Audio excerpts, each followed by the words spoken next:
Hey guys, আমি অমিতাভ আর আপনারা দেখছেন স্পোর্টস লাভার অমিতাভ ইউটিউব চ্যানেল। তো গাইস, আজকের এই ভিডিওতে আবারও কিছু ইন্ডিয়ান ফুটবলের ট্রান্সফার রিলেটেড আপডেট দেবো। মানে কোন প্লেয়ার পরের মরশুমে কোন কোন নতুন দলে আসছে, কে যাচ্ছে, এগুলো নিয়ে আজকে আবারও একটা ভিডিও হবে। তো ভিডিওটা ইন্টারেস্টিং হবে, দেখতে থাকো পুরোটা। তো ইস্টবেঙ্গল কিন্তু নিজেদের মাঝমাঠটাকে শক্ত করবার জন্য কিন্তু একজন ডিফেন্সিভ মিডফিল্ডার প্লেয়ারকে নিতে চাইছে, যেই প্লেয়ারটির নাম হলো জিতেশ্বর সিং। এই জিতেশ্বর সিং একজন ডিফেন্সিভ মিডফিল্ড পজিশনের প্লেয়ার। এই প্লেয়ারটি এই মুহূর্তে এখন চেন্নাইন এফসির দলের সাথে আছে, কিন্তু খুব সম্ভাবনা আছে, এমনকি ভালোভাবেই সম্ভাবনা আছে পরের মরশুমে কিন্তু ইস্টবেঙ্গল এই প্লেয়ারটিকে কিন্তু নিজেদের দলে নিয়ে নিতে পারে। তো দেখা যাক, তো পরের মরশুমে কিন্তু এই প্লেয়ারটির প্রায় বলতে পারি 60% চান্স আছে ইস্টবেঙ্গলে কিন্তু চলে আসে। আর আর ইস্টবেঙ্গলও কিন্তু নিজেদের মাঝমাঠটাকে শক্ত করতে পারে এই ডিফেন্সিভ মিডফিল্ডারকে সাইন করিয়ে। তাহলে যা বোঝা গেল, জিতেশ্বর সিং কিন্তু পরের মরশুমে ইস্টবেঙ্গলের জার্সিতে খেলতে পারে। এরপর নেক্সট যাকে নিয়ে আপডেট দেবো তার নাম হচ্ছে বিপিন সিং। বিপিন সিং তো একজন মারাত্মক কোয়ালিটির প্লেয়ার, সবাই জানো কি করতে পারে। তিনি একজন মুম্বাই সিটি এফসির একজন মারাত্মক লেফট উইঙ্গার পজিশনের প্লেয়ার। তো এই বিপিন সিং কে নিয়ে একটা রুমার্স উঠে এসেছে, যে রুমার্সটা হলো কিন্তু যে পরের মরশুমে কিন্তু তিনি মুম্বাই সিটি এফসি ছাড়তে পারে। হ্যাঁ, তিনি এই মুম্বাই সিটি এফসিকে অনেক কিছু দিয়ে গেছেন, বরাবর মোহনবাগানকে ফাইনাল এই বিপিন সিংই কিন্তু হারিয়ে এসেছে।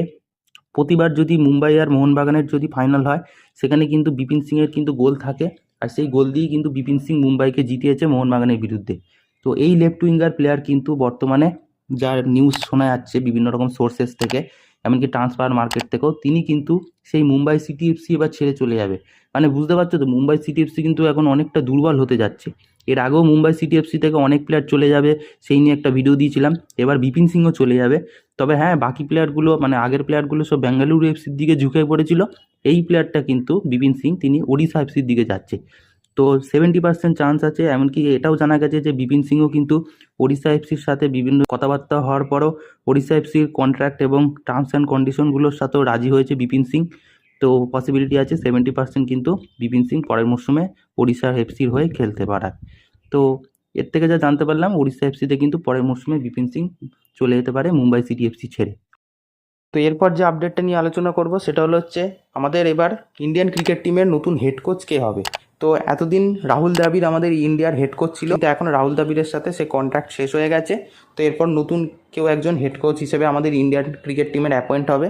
তো এই মুহূর্তে কিছু কিছু সোর্সেস থেকে দেখা যাচ্ছে বা জানা যাচ্ছে যে গৌতম গম্ভীরকে নাকি বিসিসিআই অফার করছে হেড কোচ হওয়ার।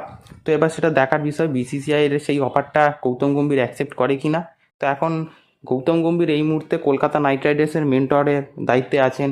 এমনকি আমি তো মনে করি যে কলকাতা নাইট রাইডার্সের হয়েই তিনি ভবিষ্যতে আরও কয়েকটা সিজন মেন্টরের কাজ করবেন।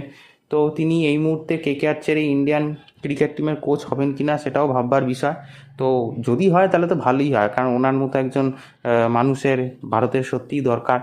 তো দেখা যাক কী হয়, সেটা পরে জানা যাবে। আপডেট পেলে তো অবশ্যই সেই বিষয় নিয়ে আপডেট দেবো। তো এই ছিল আজকের ভিডিও। এরকম আরও ফুটবল ক্রিকেট রিলেটেড আপডেট পাওয়ার জন্য অবশ্যই চ্যানেলটাকে সাবস্ক্রাইব করে বেল আইকন অল করে রাখো। তো দেখা হচ্ছে পরের ভিডিওতে।